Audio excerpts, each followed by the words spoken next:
So, what the fuck are you doing here, man? I've retired. That's what I heard. I heard you were retired. Why are you at an art fair? I mean, I nabbed you. I nabbed you. I nabbed you working. I didn't just like grab you out of a hallway. What are you doing here? So my dear friend Kirk he just fell ill a day and a half ago, and his partner called me and said that he was messed up, and I was like, oh geez, because we were going to go out to dinner on Friday night, and then I thought about it, and I thought, if they need me, I'm here. So Anastasia, who works with Kirk, she's up there right now, but she's not here all the time. And I was just like, I'll suit up, come off the bench. And here you are. Wow. Here I am. Like the old days. Yeah. And how's it been? I don't know what. It's been okay. I mean, it's nice to reconnect with people. I'm here to help. Really, I mean, that's what I've been doing anyway. Artists calling me, dealers were calling me a lot. When the shit hit the fan 2.5 years ago, I got a lot of calls. Those calls stopped after this most recent Basel. Really? Okay. Yeah. Good sign. Yeah, it's kind of gotten, I guess, the boat's kind of been rightened a little bit, I guess, but it's still, at least it's not sinking. I mean, in the Bear, Josh Bear interviews, you were pretty critical about what was happening in the art world. Yeah. Generally. Yeah. And that was about a year or 2 years ago. I mean, how are you feeling about it now? I guess is what. Well, I think that the art world's going to be. I mean, look, art's still going to be always okay. It just got overheated, and I was part of that system. I was integral in creating this problem. I was part of it. I was part of the problem, for sure. And it was going to happen. I mean, this was also a reason why I was leaving. Like, I wanted to start to wind the gallery down, calm things down. Tim wanted to do the opposite, so we parted. But I kind of saw it coming. And yeah, it's just super unfortunate, but everything got to be too much. Too many galleries, too many artists, just too much going on, too much attention towards pricing, too much acceleration on younger artists. Things weren't happening in a natural way. And when those things happen, that's called artificial, right? And artificial is not a good thing. Completely. Is there anything that you could have done differently? If you go against the stream, it would have left you behind, right? I wanted to go against the stream. I wanted to calm everything down, Yeah. not do New York. I mean, just for myself specifically, keep things leaner. Actually, unfortunately, get rid of some artists and really be able to focus. Yeah. And be able to keep it in a different way and embrace those splits, because I think, I've said this, Matthew Marks, like, it's outrageous. Like, at times I'd be like 90-10 splits, that's absolute insanity. Wait, what do you mean 90-10 splits? But You meaning the artist gets 90%, you get 10%, as opposed to 50-50. That's a very special breed. Like, those are passive artists. Yeah, but that makes sense. You Yeah. know, it makes a lot of sense to do something like that when you get to a certain level of a gallery, and you don't. Galleries are very arrogant. They don't like to back down. Mm-hmm. But I was always okay with being more fluid and being kind of aware of what was going on around us. And yeah, absolutely would have embraced getting on bigger artists and taking less money and having less artists, because you can really, honestly, it's so much is about focus and attention, and unfortunately history's gone to the wayside. Yeah. But it would also have been a situation where there would have been focus on that, on history. But do you feel like at this point in time, or like in that point in time where the market was like cuckoo bananas, is it harder to keep artists satisfied? Like, if you ask to slow down, do you come up with some problems? It would have been hard, yeah. There would have been hard conversations too, dropping. Do you feel like their expectations have changed, like generationally? Well, I mean, look, artists are always difficult. There's always going to be difficult artists. There's always going to be sweetheart artists. There's always going to be artists in the middle. There's always difficult people. There's a lot of difficult people around. I saw one today. Actually, 4 of them, they ganged up on me. So there's a lot of difficult things that happen at times, and it's really how you respond and how you act. I do want to say, just parenthetically, that it takes an enormous amount of guts to do what you did, or to step off the treadmill. I mean, because you were going. I mean, I know margins were shrinking for all galleries, not just yours. Even so, I mean, you guys were arguably the most successful gallery in Los Angeles. Oh, for sure. Inarguably. The credibility and stuff, and to step away, is really an act of courage, I think. And thank you. I mean, I do admire that. I don't know people who have done that. Usually they just get deeper and deeper into the thing until it crushes them completely. Right.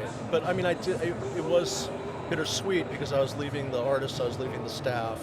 Yeah. And that's hard. I mean, it's emotional and it's hard. And these are people, a lot of them I've worked with for decades. And, start with just an artist, and then they get married, and then they have families and kids and houses and careers, and suddenly you're traveling to the Venice Biennial with them, or they're in a Whitney Biennial, or they have solo shows, and we all grew up together. It's hard. That was hard to leave, but to go back to something else you said, and to reiterate also about the market and stuff, the pandemic really taught me, because in terms of margins, we made more money. Yeah. In terms of just net. So expenses plummet. Wow. Went so far down. No shipping really, no art fairs. Yeah. Staff was working from home. The preps, we were paying them marginally as much as we could, but a lot of them weren't working. We got PPP money, we were giving it to those guys. So, but art was selling. People were at home, they were buying, they were going crazy. Wow. But the overhead went to hardly any. Every art dealer on my level made a fortune during the pandemic. So when I came out of the pandemic, it was like, we got to learn from that. Yeah. No one learned from that. No, it went the other way. Not one fucking gallery. And I was like, we got to start to slow this down. Look at how successful we were. Look at this P&L. Look at these numbers. And everybody survived. We did great. But no, everybody went the other way, or we went right back to it. It was all, I always tell the Stu Reagan thing, which is, when I met Stu, and, they had this little shitty garage, on Altamont, and the one thing he said to me was, I mean, it literally was like the garage was the size of this table, and he said, I'm never, we survived for the last 6 years because I had no overhead, and I'm never going to take on overhead. I don't give a fuck. I'm never going to any place and grow this thing. This is it. And, sure enough, he passed away, and, but yeah, but he would have grown that thing because it started to get too big. Everybody had to start to, in those days, you had to, also for the artists, you had to. You had to get a bigger space. And, Yeah. No, I think that's true. But I want to talk about history a little bit. What is history no longer part of the value chain of art? I unfortunately believe, for the most part, that's true, and it's devastating. And a friend of mine who's also a collector, he called me and said, "Did you see the Murakami show?" And I happened to be at the Murakami. I was here a week ago or whatever it was, the opening. I did happen to be there, and I did go and see the show before it opened. And having worked with the work, and that work comes from very specific, ukiyo-e prints and that whole history of it. And Murakami also bringing in and ushering in, Eastern culture with pop culture, and how important that was and how revolutionary that was at the time. Yes. And now he's kind of reversed it, because now he's bringing the pop stuff is like literally, 4 or 5 millimeters on a painting that's, 40 by 35 inches. Wait, he's making literal reproductions now, like Monet painting. And that's interesting, because it's interesting in terms of his body of work, and he's kind of bringing it around. But does anyone give a shit about that? No. I do. And for me, it's, and also too, the other thing is I don't even think, I know that a lot of the people that work in the galleries that show the work don't understand that when you read a Murakami painting, originally the work was Western, you know. You read it from left to right. Yes. Right? Yes. Up to down. Yeah.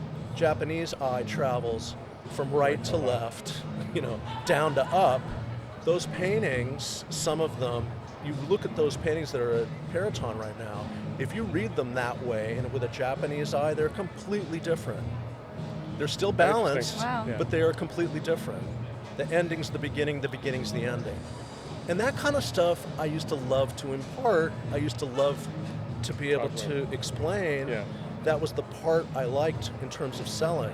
When that went away, I was like, fuck this, and I kind of stopped selling, like in 07, 08. I just didn't care. I didn't like selling anymore. It wasn't about that. It became about, is this going to be worth what? Well, you never got into it for the dough, so you were not you weren't a finance guy. No. You know, you were. No, but I did become the business guy, and that, Yeah. you know, that's where the shift and change happened. I mean, you know, it's what we talk about. If the only value is like money, and, you know, there's nothing there. It takes away the only thing that matters about art, which is. It's a sad part that it became a big part, but it's still, I still believe. So you haven't given up yet completely. I still believe. I mean, I used to say that I sell ideas and histories articulated as objects. I still believe that that's the truth, right? I mean, it is the truth. It just, I don't know. I can't believe. In some ways, if history doesn't matter for art, it doesn't matter for anything. And it's true that it's mattering less and less. Like when I look at my son, who's 24, you know, he doesn't know history in the way that I knew history or read history. Like, why doesn't it? Part of it is education. Part of it is that they're living in this constant now through the digital screen that doesn't allow for the creation of a timeline. I mean, you know, ADHD, which is all these kids have, is some version of ADHD because they've been looking at these fucking screens. What ADHD really is an inability to create a timeline, a narrative, a timeline, a beginning, middle, and end. You can't do it. If you're an ADHD kid, that's their fundamental issue. And you know, they all have that. And they have that because the whole fucking society has told them, you know, become an addicted gambler and just keep getting dopamine hits, you know? I mean, yeah. And so it's very hard to all of a sudden have a feeling for the past and the future and structure these timelines, you know, to think about, okay, I'm part of this, you know, I'm part of this narrative, and my family came from Romania, and there's this and this and this, and it's going forward that way, and, you know, all that is like, you can't position yourself in the world. And I think that's, you know, I'm hoping that as the generations go, the next generation will rebel against that and say, you know, fuck that. I actually want to read a book. Yeah, people need to get back to the garden. But we're here. We're here. And we're hopeful. Tell us about that. Yeah, are you having a nice go around time? at all? I've been stuck up there. I mean, no, I haven't yet. And I will, I guess. I don't know. I mean, yeah. I don't know. You don't care? I'm not, I mean, You I care. do. I know I still care. I'm helping. I wrote a press release for Andy Wool for Night Gallery at the end of last year, and I'm going to curate a show at I remember that, J.B. Blanc at the Blanc House in September. And, you know, yeah, I mean, Claudia Keep's going to be at the Blanc show down the street. And then after that, I don't know. I mean, I'm kind of, those are There was some talk that you were going to open a gallery in your house or something. I was going to open up Dispatches, which is going to be the most fucked up thing in the world. It was going to be completely mentally ill. It was going to be so much fun. It was going to be like literally gallery as performance. I was going to have people over and then have an amazing painting for millions of dollars and having lunch out there because I had like this beautiful place at 37 acres in Malibu. Like, me and Mama were like, how much is the painting? I don't know. I'll let you know in a minute. I even looked this up. It was $15,000 to hire a skywriter.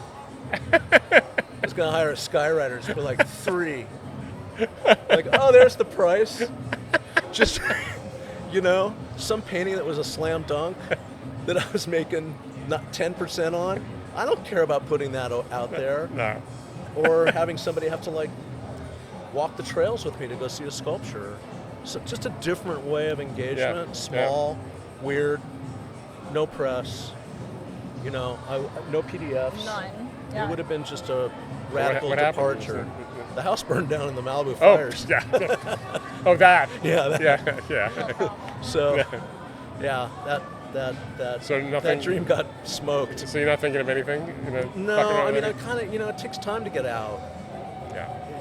it's not easy. There's still stress. No, I don't have stress anymore, but still stuff. You haven't fully healed yet. Yeah, it's still working through the process. Yeah. Well, for someone watching this who hasn't gone to a lot of fairs, do you have a strategy before you go in there? You mean as an exhibitor or as a viewer? No, as a viewer. Oh. Well, Except as you're an here exhibitor, today. it's a whole nother can of wax. That thing is just like crazy how you strategize. I think that's worse. Yeah, it is much what's worse. To be an exhibitor in art fair has got to be the most nightmarish thing ever. Yeah, I was thinking about it, and I kind of counted out probably 120 art fairs.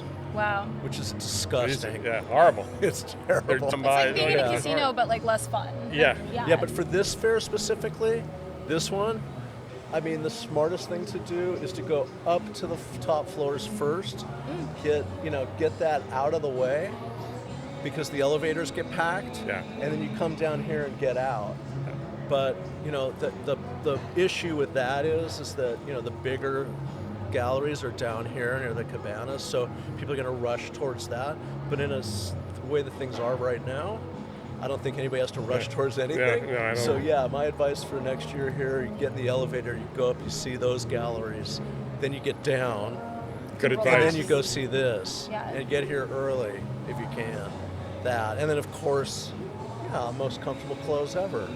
Yeah. That's always the way to go. It's really good advice because that's the... Yeah. Oh, and then the other thing that people don't do that they should do, take breaks because your eyes just get burnt out. Yeah. And it gets pretty exhausting. It's an overload. I'm good for like 3 galleries and then I got to take a break. Yeah, but this is what's great about this place. We are literally surrounded by plants right now, which is fantastic. Yeah, really You nice. come down here and basically you're surrounded by that. You're surrounded by the pool, which is water. I mean, these things have an impact. They're small, but they're, For sure. important. I mean, even being up on the 11th floor, you can get air. When you're in a convention center, you can fucking forget it. I always said that one of the main things about Felix was that it had windows. It's one of the things I love is walking into a room and looking out over Los Angeles. No, this is a great fair for that. It's a winning fair.